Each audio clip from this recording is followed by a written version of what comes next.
recognize the former Vice President of Nigeria and my leader, Alhaji Atiku Abubakar. All other protocols duly. Mine is a very simple one. Let me start by thanking the organization for inviting me. As you know, I'm one of those strongest beneficiaries of the judiciary. For my strong legal team, for the work of my small level team led by Dr. Onyechi Bazu, SAN, and let OJ Nadi, SAN, I wouldn't be standing here. You know that from my election petition to my impeachment to my tenure interpretation. And again, whenever people talk about corruption in the legal or in the judiciary, and one who takes exception, in all this journey, I did not give anybody 1 naira.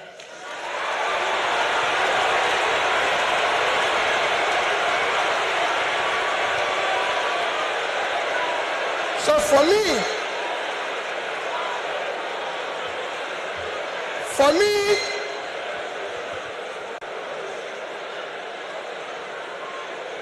I remain eternally grateful to you for what you did for me to be here and everything.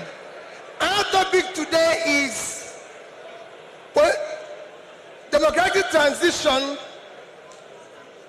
in the 21st century Nigeria, 2023 and beyond. I think it's for great people like you or people like Chimamanda I invited, but for me as a trader, I'll try to contribute in my own little way, the way I think we should go. For me, democracy have a simple description. Government of the people, by the people, for the people. That means everything about democracy is the people. And transition means changing from one thing to the other.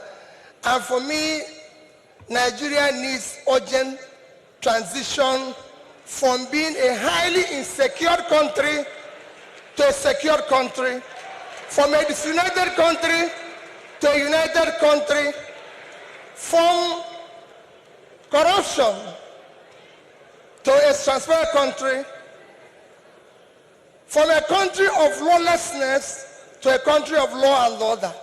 But in all this, it is important that we look at where we are today for people to understand the gravity of the journey we are going to take if we are going to transit. Where are we today? Nigeria have qualified to be a failed state. We have met the 2 or 3 biggest characteristics of a failed state. Number one is when you're no longer in charge of your territory. Today, we are among the top terrorized countries of the world. We are among the top kidnapping countries of the world. Banditry, criminality, bandits have taken over some parts of this country. Nigerians are being killed daily. All sorts of criminality is going on daily. Even our most important source of foreign exchange revenue, oil, is today 80% stolen. That shows how bad it is.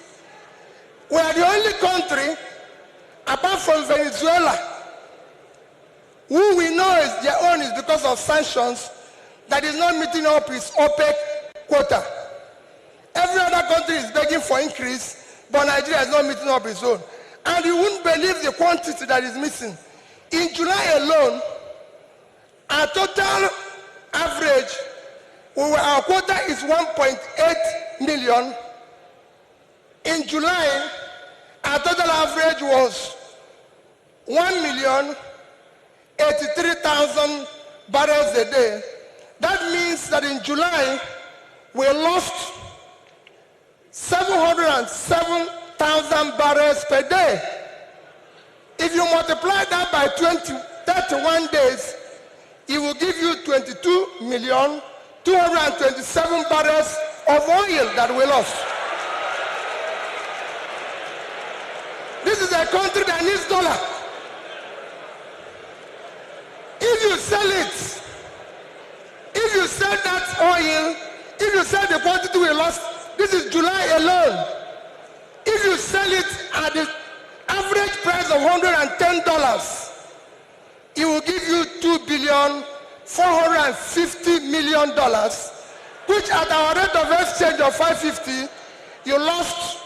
If you use 550, because I used an average of 550, you've lost 1,344,700,000,000 naira. That is your country.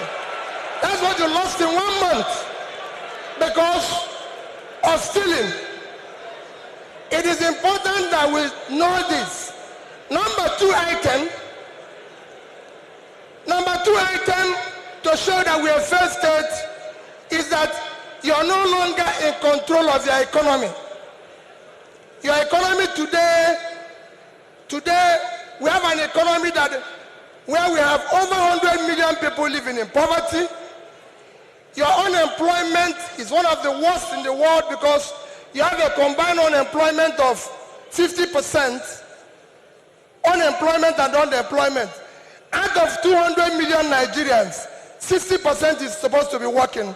So you're supposed to have 120 million Nigerians working, but today Nigerians that are working are under 50 million. So 70-something million of Nigerians are not working, they are not productive. When you compare this to your productivity, you will see how low it is. But what is even worse, we're in a physical mess, total physical mess. Because of all this, between January this year and April, the total revenue of federal government of Nigeria is 1,630,000,000,000 naira. Their expenditure is 4,720,000,000,000. If you minus this, we have a deficit of 3,100,000,000,000. That shows almost 20% to almost 200% is the deficit. And this is the crisis you face. How did we come here? It's a cumulative effect of leadership failure over the years. Because it's 10%, I'll stop here, I would have talked about power. How did we come here? What are we going to do very quickly to come out of this? Very quickly, you need to have a visionary, articulated, competent leadership to start turning around this.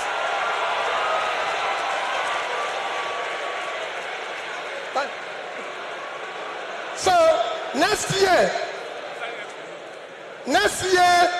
the time is up, I'll take it that next year, your election you're going to have next year will not be about, remember, it is not about tribe, no religion, not connection, not entitlement. It must be election about character, competence, capacity, and commitment to deliver.